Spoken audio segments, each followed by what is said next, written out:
Sorry about that, guys. I have tried, as you've just seen, I've tried recording this several times, and Armored Core 2 really does not like giving you time to do a proper fucking intro. Actually, I think I'll just drop all that shit. I've tried recording an introduction to this fucking game several times, and it gives you, like, maybe 10 seconds to pick something once you push start, and then it plays to the intro again, and that causes the Dazzle to freak out and drop frames. So I got, like, 10,000 little problems I have to solve with this fucking game. It's all good, though, because once you're in the main game, the recorder seems to do fine. It's just whenever it hits a cutscene.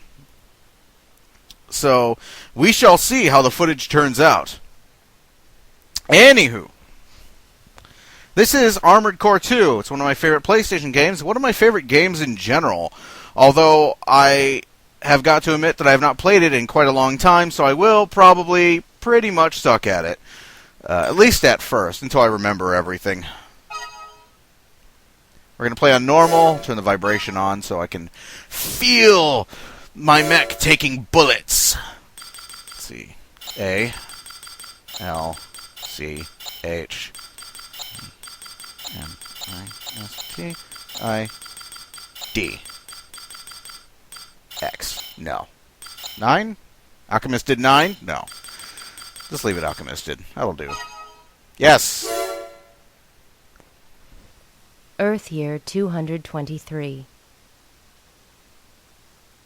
In the wake of the final war known as the Great Destruction, mankind was forced underground. But with the discovery of the pre-war Mars immigration project, the human race would again prosper and flourish. The age of conflict in the subterranean world was finally over, and the newly established government made restoration of the devastated environment its priority. Emigration to Mars was encouraged, but this influx of settlers posed a threat to law and order on the Red Planet. Corporations that were all-powerful during the subterranean era lost their foothold when the government was created. But with a new planet, ripe for exploration, they discovered opportunities to regain their strength. Yeah, the corporations in the Armored Core series are pretty much dicks. They run more or less everything after the apocalypse pretty much left Earth a wasteland. And if you're not working for a corporation, you're kind of screwed. It's kind of like Eve in that respect. Of course, if you're a Raven, then you can work for whoever the fuck you want. I mean, you pilot a giant robot that can kill anything that moves, they're not really going to tell you what to do. You get a little briefing screen for every mission, and our current operation is Wild Bird. You know the drill. This mission will test your abilities. Alright. The test is simple. All you have to do is destroy all MTs that have entered this region. Okay. Should you succeed, you will be registered as a Raven in the arena. Alright, cool. If you fail, you die. That kind of sucks. I'll accompany you as an observer, but only in that capacity. Keep this in mind. You're not going to do anything to save my ass. Okay. Here they are. Time to see what you learned on Earth. I learned... Oh, Jesus, they're shooting at me. Ah! Go straight along the road and clean them out. Alright. Now, let's see, one of the best things about this game... Destruction of property! Whee! Alright. Let's see. Armored Core 2 is responsible for 2 additions to the...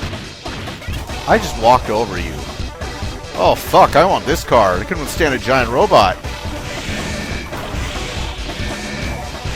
And a laser blade. I want this fucking car. Can't withstand giant bullets, though. Armored Core 2 is responsible for 2 additions to the Armored Core formula. Those 2 are the addition of a overheat mechanic, or a heat mechanic in general. If your mech overheats, you start to lose life, so you have to constantly be managing the heat of your mech, so you don't die. I've referenced this a couple times in Resident Evil 2. The other addition is the ability to do this. And hopefully when you do it, you don't fuck it up like I just did. Let's try that again.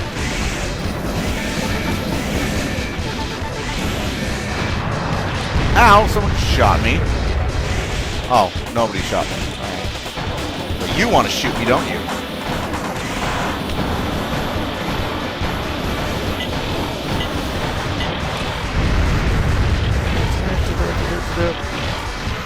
Now, to the left is your energy gauge. Once that runs out, you are pretty much fucked. You require energy to boost, you require energy to fly, you require energy to use energy weapons.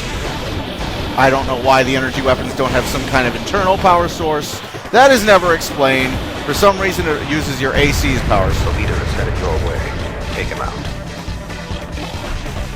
Ooh, do a nice dinner? Alright. How do you like the Olive Garden? I feel like... Okay. Okay, I'll just kill him then. I don't know why the energy weapons don't have some sort of internal power supply. It's never explained. But just know that you require energy in your energy gauge to use energy weapons and not die, basically. And in case you didn't notice, this is one of the shittier weapons in the game. Not bad. Your piloting abilities are impressive. They really are not. I want to break this! Yes! Congratulations. From now on, you're a Raven. Cool.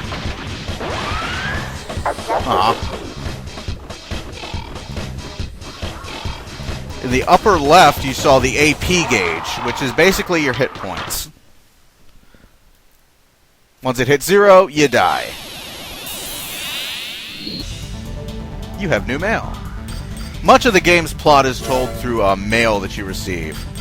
Welcome, Raven. Welcome to Mars. Here you will perform various missions as a Raven registered with Nerves Concord. We look forward to working with you. Under the terraforming project, the Martian environment is beginning to approximate that of the Earth's. And as Martian society matures, conflicts over control are becoming fierce. The planet is therefore in a state of constant turmoil. For a Raven, it is an ideal setting. The amount of work available to you is limited only by your abilities. Another thing, as on Earth, arenas for Ravens exist on Mars, and all Ravens must be registered with an arena. Your registration is already complete. Your current ranking reflects your status as a new Raven. Advancement through the ranks rests solely on your shoulders. We will contact you periodically, so remember to check your mail. Good luck. Alright, thanks. Hello, Raven. I am Nell Alter, Liaison Manager for the Nerves Concord. I'm responsible for your managerial duties, including mission assignments and communication support. How long I will be your manager is up to you, but I look forward to working together. I've already lined up your first mission assignment. The job is low in rank for a Raven, but it's a good chance to get warmed up. Please complete the mission successfully. On a parting note, some birds can fly and others cannot.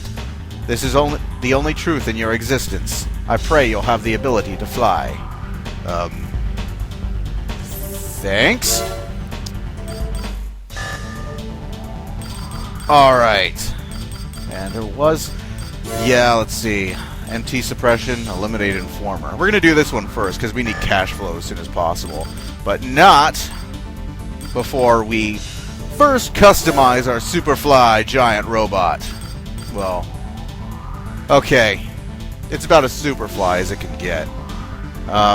We do, however... the beginning of the game is all about, like she said, we'll name our AC later. We need to go in here first. Like the nice lady said, the first few missions in all the Armored Core games that you're going to be seeing me play are always grunt work. Up! Up! Up! Up! Okay. The first problem you find in an Armored Core game when you're just starting out is cash flow. As in, you have none. So, what we gotta do is we gotta find ways to get cash wherever we can. And one of those ways is a hidden part that's in the AC test in your garage itself. A lot of people kind of missed out on this the first time. A lot of people found it by accident. The part in question is not particularly good. It's a basic part. There's really nothing great about it. But we can't possibly get up there with how low our energy supply is right now, and that's where this comes in. This is the limiter release, as you're seeing on the screen right now. And what this does is basically gives you an infinite amount of energy for a limited period of time. The downside to this is that, if I can find the fucking part, there it is. There we go. The downside to this is, after you have used it, all of your energy will be gone, and you have to wait a set period of time for it to restore. And I'm not going down there right now, because if I go down there with no energy, I will pretty much bite the fucking dust, so... It also says OB down, which means you cannot overboost, as you can see. There's another condition called output down, which if your radiator is overwhelmed and your mech overheats, you start losing your hit points really fucking quick. As you can imagine, output down is a very bad condition to be in. And most of the time, if you're an output down, you're below half health, you're pretty much fucked.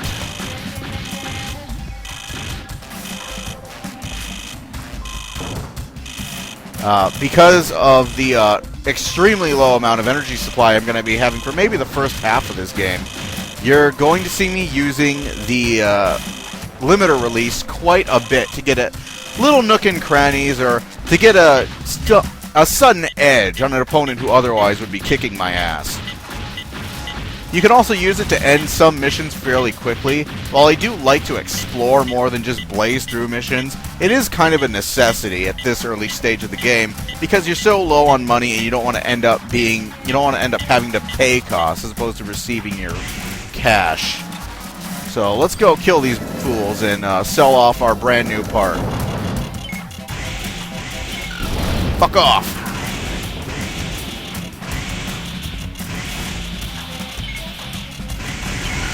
Now you're seeing a box on screen. Basically, this is the area in which you can shoot. This is the area in which you can actually just lock onto the enemies and hit them.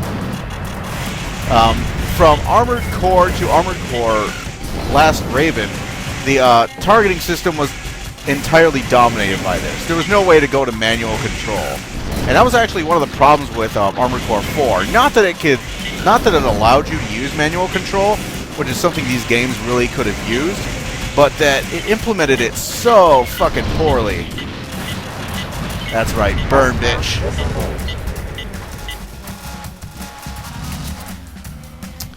Now you're going to see a little bit of frame skipping here. That's because Dazzles apparently do not agree with PS2s.